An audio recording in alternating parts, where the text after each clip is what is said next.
Have you ever noticed how some people's lives seem to fall apart, not because of poor decisions, not because of a lack of talent, but because of something that feels invisible, something that operates beneath the surface? A man who once had a thriving business suddenly finds his resources drying up. A woman who carried a natural glow of joy now wakes up heavy, confused, and anxious for no apparent reason. Families that once shared harmony suddenly become fractured by small arguments that escalate into lasting division. When you observe these situations carefully, you realize it is not only external circumstances at play. There is a silent force, almost like a shadow, moving subtly behind the curtain of daily life. This is what many traditions call witchcraft, not simply spells or rituals performed by others, but the unseen influence of destructive energies that drain vitality and distort one's natural flow of life. Witchcraft is not always as theatrical as movies make it appear. In reality, it is much quieter, much more insidious. It is a draining of energy so subtle you often don't notice until the effects accumulate. It manifests as constant fatigue even after sleep, as thoughts that spiral into confusion, no matter how hard you try to focus, as opportunities slipping through your hands just when you were close to achieving them. It is like a leak in the foundation of your house. At first you only notice small cracks, but eventually the entire structure weakens. And when your structure weakens, every area of life, your health, your finances, your relationships, begins to reflect that instability. What makes this so powerful is that it doesn't always come from outside. Sometimes witchcraft is fueled by your own environment, by the energy of those who envy you, or by the weight of unresolved negativity within yourself. That is why it feels so difficult to trace. You cannot always point to the source, but you can certainly feel the result. It is like being caught in a net you cannot see. Philosophically, this raises a deep question. Why does the unseen have so much power over the seen? The answer is simple. Life is not just material, it is vibrational, energetic, spiritual. Your thoughts, your words, your actions, these are not only expressions, they are forces. When negative forces target you, they do not strike your body first, they cloud your mind, lower your energy, distort your perception. And once perception is distorted, choices follow the same distortion. This is why many people under such influence make repeated mistakes without understanding why. They think they are choosing freely, but in reality, they are reacting under the weight of unseen manipulation. This is the silent grip of witchcraft, the ability to weaken a person from the inside out, until they no longer recognize themselves. And yet, it is also the reason why breaking free is possible.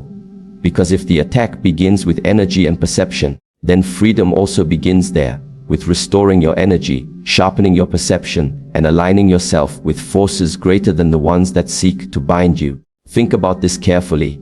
If your life feels blocked, if your progress keeps collapsing just when it should succeed, do not assume it is only bad luck or random misfortune. Begin to ask yourself, what energy is surrounding me? What influence is shaping my thoughts and draining my strength? And more importantly, what can I do, consistently and consciously, to shift that energy back in my favor? Because nothing is more dangerous than an invisible enemy, but nothing is more powerful than becoming aware of it. The moment you see the pattern, the grip begins to loosen. Awareness itself is the first act of liberation.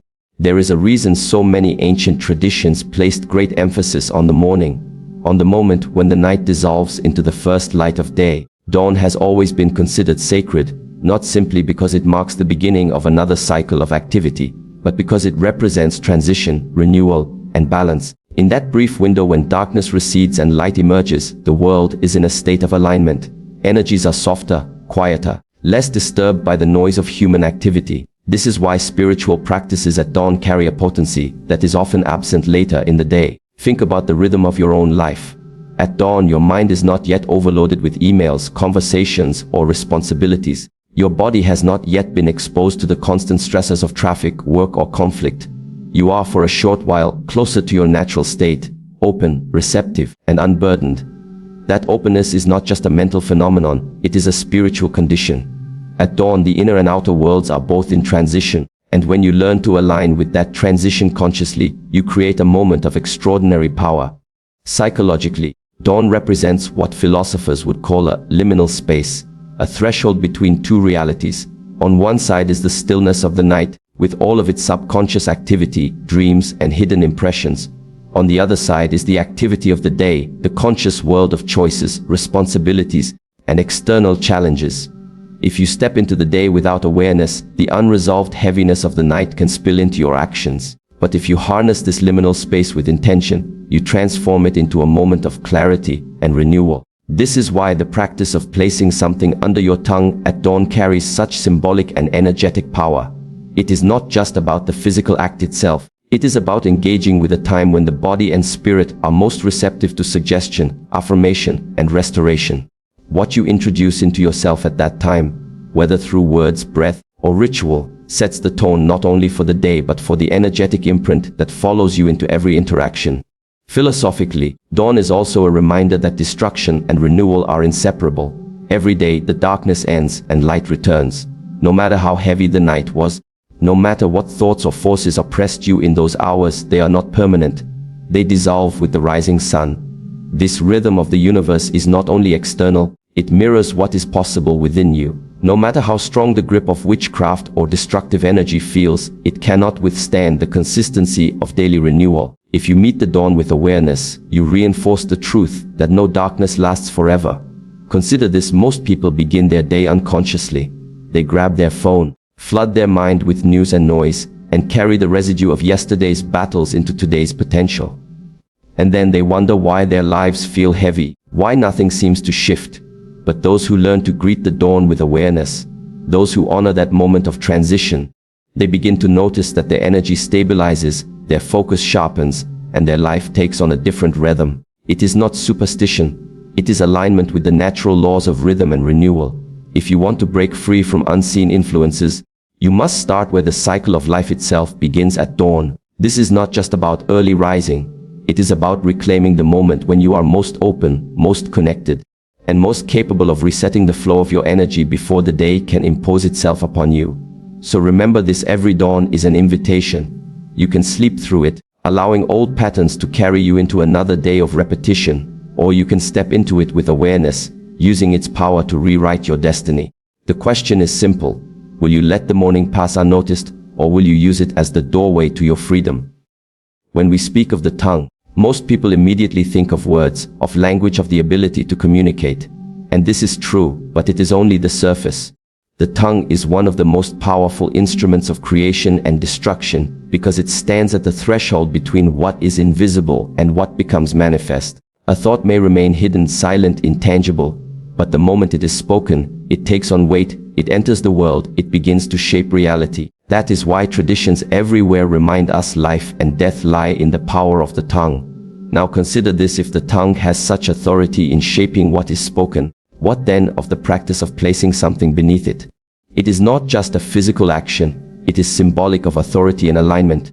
The tongue is the gateway through which words become worlds, so anything connected to it carries the vibration of command. When you put something beneath your tongue at dawn, you are not only engaging in a ritual, you are declaring to your own body, mind, and spirit what energy is to be released into your life. Psychologically, the tongue also connects to discipline. How many times have people destroyed relationships or opportunities, not through action, but through words spoken without awareness? A careless phrase, a bitter remark, an envious tone, these spill out quickly, but their effect can last for years. This shows us that the tongue does not only release energy into the outer world, it conditions the inner world as well. Every word spoken reinforces an identity, strengthens a belief, or carves a new limitation. The tongue does not simply describe reality, it builds it. Philosophically, this points to a profound principle. The world you live in is not only the one you see, but also the one you speak into being. The invisible begins to solidify the moment it passes through your mouth. That is why rituals that involve the tongue have persisted across cultures. Some chant, some whisper prayers, some use affirmations. Others use silence, holding words under the tongue until they are ready to be released with full intent. In all cases, the recognition is the same: the tongue is a vessel of power. This is also why witchcraft often targets the mouth indirectly. If destructive forces can silence you, confuse your speech, or fill your tongue with negativity, they weaken not just your words but your very capacity to direct your life. A person whose words are constantly reactive, filled with anger or despair, unknowingly strengthens the very forces that are against them. But a person who takes control of the tongue, who speaks deliberately, who places intention into this gateway, begins to shift the entire landscape of their existence. Imagine this clearly. At dawn, when your mind is still fresh, when your body is receptive, you place something beneath your tongue, not only in the physical sense, but symbolically, an intention, a word, a prayer, a vibration. And as it rests there, you are making a choice about the energy you are willing to release into your day. This small act, repeated consistently, is like planting a seed each morning that grows into protection, into clarity, into abundance. So ask yourself, what are you allowing to pass through your tongue each day? Are your words feeding the chains that bind you, or are they cutting those chains and opening the way forward? Because one thing is certain, the tongue will always build. It will always release. The only question is, what reality will it create for you? 7 minutes may not sound like much. In a world where people measure success in years, where change is often believed to require long struggles, 7 minutes seems almost insignificant.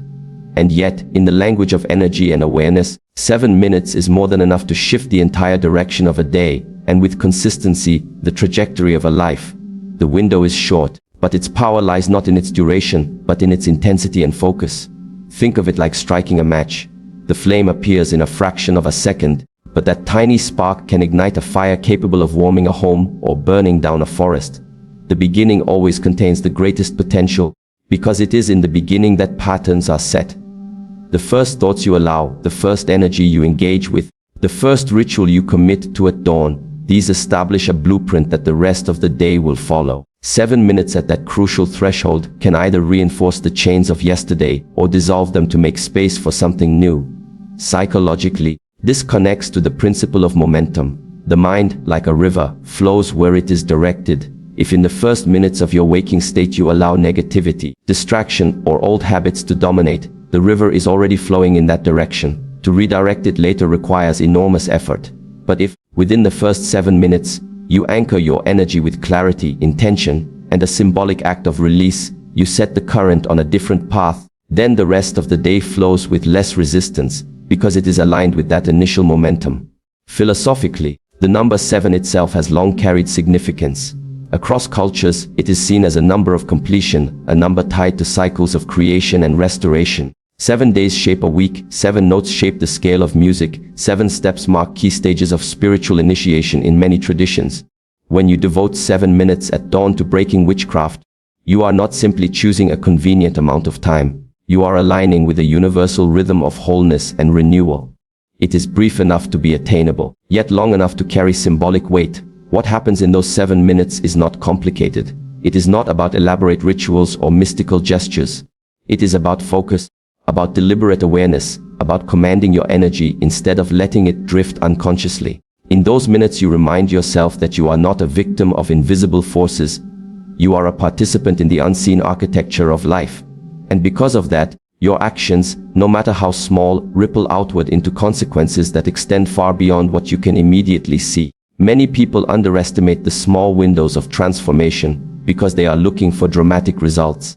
But transformation rarely begins in drama. It begins in discipline. 7 minutes every dawn may feel ordinary at first, but as days turn into weeks and weeks into months, you begin to notice that the grip of heaviness loosens, opportunities appear where they once vanished, and your inner strength becomes harder to shake. This is not coincidence, it is the compounding effect of small, deliberate acts aligned with universal timing. So do not dismiss the simplicity of this practice. 7 minutes of aligned intention at dawn is like planting a seed in the most fertile soil, at the most potent hour.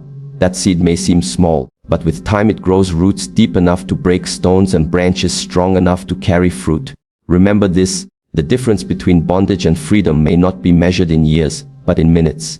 7 minutes, if fully lived, can open the doorway that yesterday kept closed. The question is, when the next dawn comes, will you let those minutes slip by, or will you claim them as your moment of power?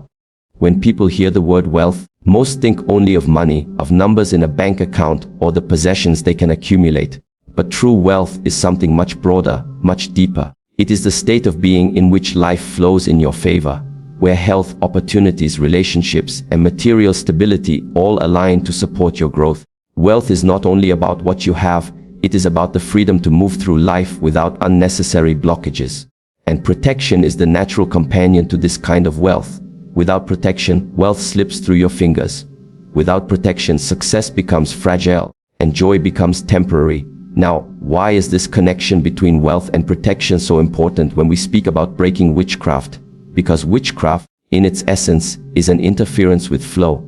It creates blockages where there should be openness, scarcity where there should be abundance, fear where there should be courage. You can work hard, be talented, even be disciplined. But if invisible forces are draining your energy or redirecting your opportunities, the results of your effort will always fall short of their potential. Breaking that interference does more than remove obstacles. It restores the natural rhythm of wealth and protection that should already be part of your life. Psychologically, you can think of it as the clearing of mental fog. Imagine someone trying to drive a car with the windows covered in mud. They may have the best car, the strongest engine, but they cannot see where they are going, and eventually they will crash. Witchcraft works in a similar way. It muddies perception, blocks clarity, and causes repeated failure despite effort.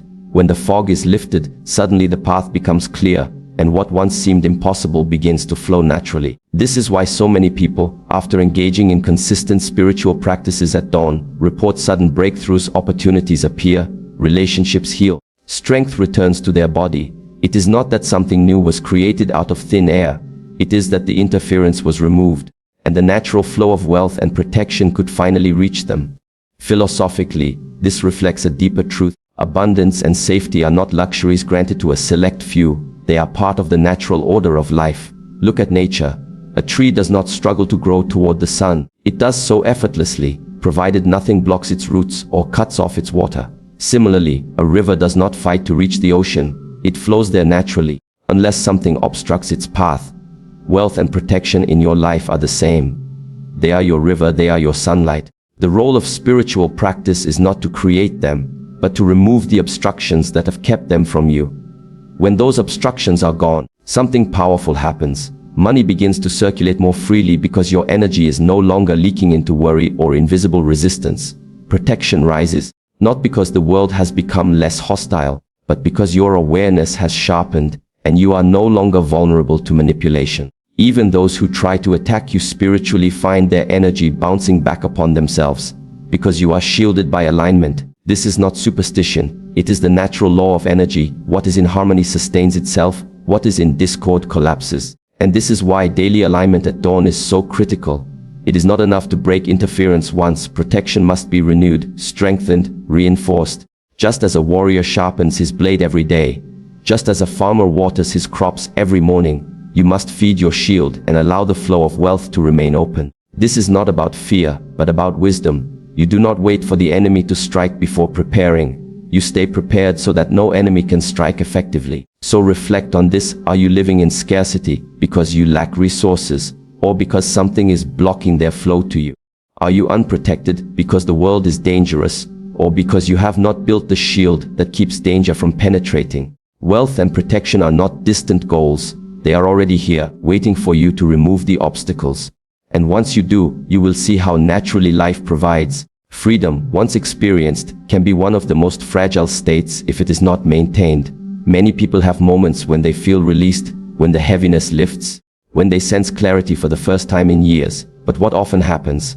After a few days or weeks, the old patterns return, the same forces creep back in, and the person finds themselves bound again, sometimes even more tightly than before. Why does this occur? Because freedom is not a single event. It is a discipline. Without daily reinforcement, breakthroughs fade and protection weakens. When we speak of placing something under the tongue at dawn, or using 7 minutes to shift your energy, we are not speaking of a temporary escape. We are speaking of building a practice, a discipline that must be repeated with consistency. Just as brushing your teeth once will not protect them from decay, doing this once or twice will not shield you for life. The unseen world operates constantly, which means your alignment must also be constant. Psychologically, this is tied to the principle of conditioning. The mind and body adapt to whatever is repeated. If you repeat fear, you become conditioned to react with hesitation. If you repeat anger, your nervous system learns to live in a state of constant tension. But if you repeat discipline, meeting the dawn with awareness, reinforcing your shield, declaring your intentions, you condition your system to live in clarity, strength, and alignment. Over time, this no longer feels like an effort. It becomes who you are, and that is the true goal, not to practice protection, but to embody it. Philosophically, This discipline points us toward the truth that freedom is not given, it is cultivated. Nature itself teaches this. A tree does not stand strong in the storm because of one day of sunlight. It stands strong because day after day, season after season, its roots have gone deeper. A river does not carve valleys by rushing once, it carves them through persistent flow. In the same way, your daily dawn practice deepens your roots and strengthens your flow. Each day you return to it, you make yourself less vulnerable, less reactive, less dependent on circumstances. This is also where many people fail. They expect a single ritual, a single prayer, a single act to erase years of spiritual interference, and when the interference returns, they assume the practice did not work. But the truth is, the practice worked. It simply was not sustained. You would not plant a seed and then walk away, expecting a tree to appear without water or care. In the same way, the seed of your freedom must be nurtured daily until it becomes so strong that no force can uproot it. Over time, something remarkable happens. What once felt like a struggle becomes natural. Instead of forcing yourself to rise at dawn, you wake with clarity, almost drawn toward it. Instead of fearing witchcraft or unseen attacks, you walk with the quiet confidence of one who knows they are shielded. You stop reacting to life as if you are under constant threat and begin to live as if life itself is on your side. That is the fruit of discipline. It transforms protection from something you practice into something you are. So let me leave you with this. Freedom is not about a single moment of victory. It is about building a rhythm that the forces against you cannot break. Every dawn, you are given the chance to reinforce that rhythm. The question is not whether the opportunity is there. It is whether you will take it. Because in the end, lasting freedom is not found in one powerful act. It is found in the daily discipline of choosing not to return to chains.